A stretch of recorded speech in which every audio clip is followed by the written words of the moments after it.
কোচিংয়ে একবার আমাকে প্রপোজ করেছিল প্রায় 500 গোলাপ দিয়ে একসাথে। বাংলাদেশে এখন অনেক লম্বা ছেলে আছে, বাট দেখা যায় যে আনফরচুনেট ওরা সব খাটো হয়ে যায় আমার থেকে। কেন তুমি রিলেশন করবা? আমাকে একটা রিজন দেখাও যে তুমি এই কারণে রিলেশন করবা। কখনো কি আপনার মা কোনো সিদ্ধান্ত আপনার উপরে চাপিয়ে দেন? না, এরকম কখনো হয় না। যদি তার কোনো ডিসিশন আমার ভালো না লাগে আমি তাকে বলি, এবং একটা মানুষের ডিসিশন যে সবসময় আমার ভালো লাগবে ব্যাপারটা তাও না। হয়তো আম্মুর অনেক জিনিসই আমার পছন্দ না, বাট তারপরেও করতে হয়, এবং সে জানে যে তা আমার জন্য কোনটা ভালো হবে।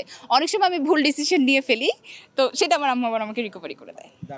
যদি বলি জীবনসঙ্গী বাছাইয়ের ক্ষেত্রে আম্মুর উপরে ছেড়ে দিবেন নাকি নিজেই আপনি বেছে নেবেন? আমার ফ্যামিলি থেকে সবসময় আমাকে ফ্রিডম দেওয়া আছে যে তোমার যদি কখনো কাউকে ভালো লাগে, এখন যেই বয়সটা আমরা পার করি এই সময় একজনকে ভালো লাগবে খুবই সাধারণ, এবং এই সময় একটা রিলেশন থাকবে এটাও খুবই সাধারণ। করোনা বা যে কোনো ভাইরাসের এগেনস্টে ফাইট মানি ব্যাকট্রলের লেফট রাইট। সো তোমার যদি কখনো কাউকে ভালো লাগে তুমি জাস্ট এসে আমাকে বলবা, এমন না যে তোমাকে মানে তুমি আমাকে বললে আমি তোমাকে মারবো, কাটবো, ছিড়বো। সো তুমি আমাকে বলবা, যদি ছেলে ভালো হয় তাহলে অবশ্যই আমরা ব্যাপারটা ভেবে দেখবো। বাট এত অল্প বয়সে আসলে তার মানে কখনোই রিলেশনে যেতে দেয় না। আমার মা বলছে যে তোমার কি লাগবে, কেন তুমি রিলেশন করবা? আমাকে একটা রিজন দেখাও যে তুমি এই কারণে রিলেশন করবা। আমার আশেপাশে সবসময় আমার খালামুনি থাকে, আমার দুটো ভাই আছে, ওদেরকে সময় দেই, আর সবসময় কাজের মধ্যে থাকা হয়, যে কারণে আসলে এইসব প্রেম ভালোবাসা এগুলো মাথায় আসে না। প্রেমের প্রস্তাব পান? অনেক পাই, অনেক পাই। এই কি রিজেক্ট করেন কিভাবে? রিজেক্ট করি বলতে আমি থ্যাংক ইউ, আমাকে সামনে থেকে কখনো কেউ প্রপোজ করেনি। আমার যখন ক্লাস 7-এ মেবি ছিলাম, তখন এক কোচিংয়ে একবার আমাকে প্রপোজ করেছিল প্রায় 500 গোলাপ দিয়ে একসাথে।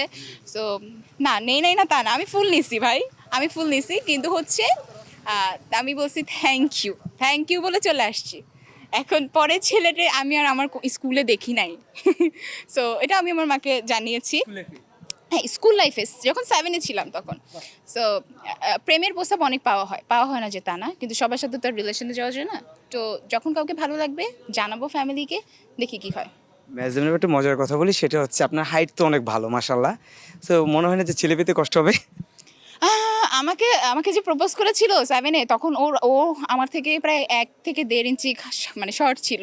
সো বাংলাদেশে এখন অনেক লম্বা ছেলে আছে, বাট দেখা যায় যে আনফরচুনেট ওরা সব খাটো হয়ে যায় আমার থেকে। সো পাবো ইনশাল্লাহ ফিউচার।